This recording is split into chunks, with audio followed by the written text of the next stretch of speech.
జీడి సారయ్య పైన కేసు నమోదు చేసి వెంటనే అతన్ని అరెస్టు చేయాలని ధూపదీప నైవేద్య అర్చక సంఘం డిమాండ్. ధూపదీప నైవేద్య అర్చక సంఘం కామారెడ్డి జిల్లా ఆధ్వర్యంలో శ్రీ వీరబ్రహ్మేంద్ర స్వామి ఆలయంలో విలేకరుల సమావేశం నిర్వహించారు. ఈ సందర్భంగా జిల్లా అధ్యక్షులు అంజన్నప్ప మాట్లాడుతూ, నాస్తిక సంఘం అధ్యక్షులు జీడి సారయ్య చేసిన అనుచిత వ్యాఖ్యలు బ్రాహ్మణులను కించపరుస్తూ చేసినటువంటి వీడియోలు తక్షణమే తొలగించాలని, హిందూ ధర్మ నిర్వాహకులు అందరికీ పురోహితులు వెంటనే సోషల్ మీడియా ద్వారా బ్రాహ్మణులకు క్షమాపణ చెప్పాలని డిమాండ్ చేశారు.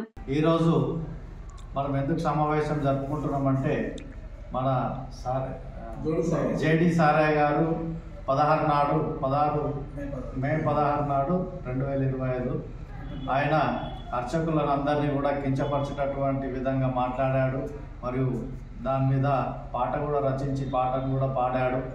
అందువల్ల అర్చకులకు భగవంతునికి భక్తునికి మధ్యలో ఉండేటటువంటి అర్చకుని మీద ఇలాంటి అనుచిత వాక్యాలు చేసినందుకు కూడా చాలా బాధాకరంగా ఉన్నది. మా అర్చకులందరికీ కూడా ప్రతి డిస్టిక్లో ఆయన మీద చాలామంది కూడా కంప్లైంట్ ఇవ్వదలుచుకున్నారు, ఇస్తున్నారు కూడా. మేము కూడా ఈరోజు కామారెడ్డి డిస్టిక్లో ఎస్పీ గారిని కలిసి ఒక మెమోరాండం ఇవ్వడం జరిగింది. అందువల్ల కూడా మేము అందుకని సమావేశమై తక్షణమే ఆయనను అరెస్ట్ చేయగలరని మనవి.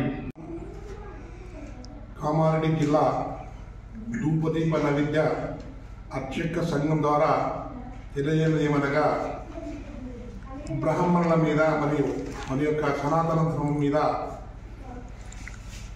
జేడి సారయ్య గారు అనుచిత వ్యాఖ్యలు చేసినందున వలన మేము ఈరోజు కామారెడ్డి జిల్లాలో